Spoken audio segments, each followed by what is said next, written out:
Assalamu alaikum warahmatullahi ta'ala wabarakatuh. Barkanku da ƙara kasancewa da mu a daidai wannan lokaci a wannan tashar ta mai albarka wato Arewa Pixel. A wannan bidiyon namu mun kawo muku jerin shugabannin ƙasar Nijar wanda suka mulki ƙasar tun daga ranar da aka bawa ƙasar Nijar ɗin 'yanci har izuwa shugaban da yake kai a yanzu. Inda za mu zo muku da cikakken bayani akan mulkin nasu da kuma shekarar da aka haife su. Wasu daga cikinsu kuma Allah ya musu rasuwa, za mu kawo muku a ranar da Allah ya musu rasuwa kenan, sannan da kuma shugabannin da suka fara mulki na demokuraɗiyya da kuma na soja. Amma kafin mu shiga cikin bidiyon kai tsaye, ka manta idan ne farkon zuwan kwanan tashi ta mai albarka, ka danna subscribe, sannan ka danna alamar ƙararrawa domin san da ke da zarar mun ɗora sabon bidiyo, sannan kar ka manta ka taɓa like akan wannan bidiyon namu. Mun gode. Kamar yadda 'yan Nijar suka riga suka sani ko kuma ce duniya ta sani, Nijar ta sami 'yanci ne a hannun Faransa a ranar 3 ga watan Agusta na shekara ta 1960. Bayan da Faransa suka bawa Nijar 'yanci, shugaban ƙasa na farko da ya fara mulki a Nijar shine Hamani Diori. Shine shugaban ƙasa na farko a jamhuriyar Nijar, kuma ya hau kan kujerar ne a ranar 10 ga watan Nuwamba na shekara ta 1960, inda ya bar kan kujerar shugaban ƙasar Nijar a ranar 15 ga watan Afrilu na shekara ta 1974. Kuma ya yi wannan mulki ne a wata jam'iyya mai suna Nigerian Progressive Party, wadda ake take da African Democratic Rally.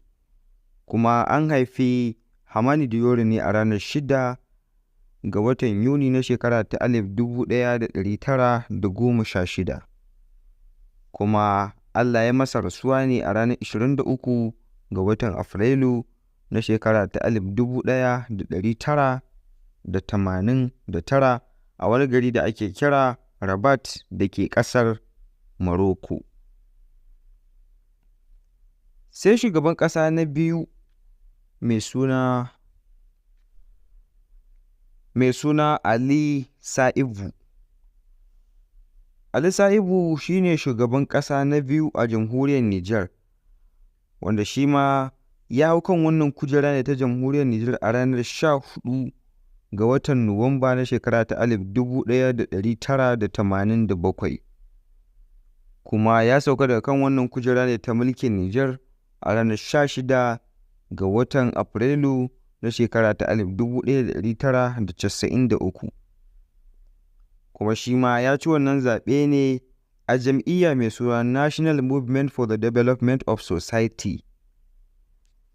To shi dai wannan shugaban ƙasa na Nijar mai suna Ali Sa'ibu an haife shi ne a shekara ta 1940 a Kwallam da ke Nijar, kuma Allah ya masa rasuwa ne a ranar 31 ga watan Oktoba na shekara ta 2011 a Niamey da ke Nijar. Kuma shi ne shugaban ƙasa na biyu bayan Nijar ta sami 'yanci a shekara ta 1960 daga ƙasar Faransa. Ba ta bata lokaci ba, sai shugaban ƙasa na uku mai suna Muhammad Usman. Muhammad Usman shi ma tsohon shugaban ƙasar Nijar ne, kuma shi ne ɗan siyasa na farko a tarihin demokuraɗiyyar Nijar. Kuma shi ma an haife shi ne a ranar 20 ga watan Janairu na shekara ta 1950, wanda yanzu haka shekarunsa suka kama 73 kenan cif. Kuma an haife shi ne a garin Zandar da ke Nijar. Ya hau kan karagen mulkin Nijar ne a ranar 16 ga watan Afrilu na shekara ta 1993, kuma ya sauka daga kan wannan kujera a ranar 27 ga watan Janairu na shekara ta 1996. Ya samu mulkin Nijar ne ta hanyar jam'iyya mai suna Democratic and Social Convention. Sannan kuma ofis ɗin da ya riƙe kafin ya zama shugaban ƙasa shine President of the National Assembly of Niger, wato shugaban majalisar dattawa kenan ta Nijar ɗin, inda ya hau kan wannan kujerar a shekara ta 1999, sannan kuma ya sauka a shekara ta 2009. To wannan kenan, ba ta bata lokaci ba sai shugaban ƙasa na hudu. Shugaban ƙasa na hudu shine Ibrahim Bare Mai Nasara. Cikakken sunansa shine Ibrahim Bare Mai Nasara, wanda shi kuma mulkin soja yi a jamhuriyar ta Nijar. Kuma ya hau kan kujerar mulkin Nijar ɗin ne a shekara ta 1996, sannan kuma ya sauka ne a shekara ta 1999, kuma an haife shi ne a ranar 9 ga watan Mayu na shekara ta 1949 a Dogon Duci da ke Nijar, kuma an kashe shi ne a ranar 9 ga watan Afrilu na shekara ta 1999 a Niamey da ke Nijar. Wata lokaci ba sai shugaban ƙasa na biyar mai suna Muhammadu Tanja. Muhammad Tanja shi ma tsohon shugaban ƙasar Nijar ne, wanda an haife shi a shekara ta 1938 a Maine Sorowa da ke Nijar. Sannan Allah ya masa rasuwa ne a ranar 24 ga watan Nuwamba na shekarar da ta gabata ta shekara ta 2020 a Niamey da ke Nijar. Ya hau kan kujerar shugaban ƙasar Nijar ne a shekara ta 1999, sannan kuma ya sauka daga kan kujerar a shekara ta 2010. Kuma shi ma ya samu mulkin ne ta hanyar jam'iyyar da yake mai suna National Movement for the Development of Society. Wata lokaci ba sai shugaban ƙasa da muke da shi na gaba shine Muhammad Isufu. Muhammad Isufu shi ma tsohon shugaban ƙasar Nijar ne, wanda ya hau kan kujerar Nijar ɗin, ko kuma wanda ya hau kan kujerar shugabancin ƙasar Nijar a shekara ta 2011, sannan kuma ya sauka a shekara ta 2021.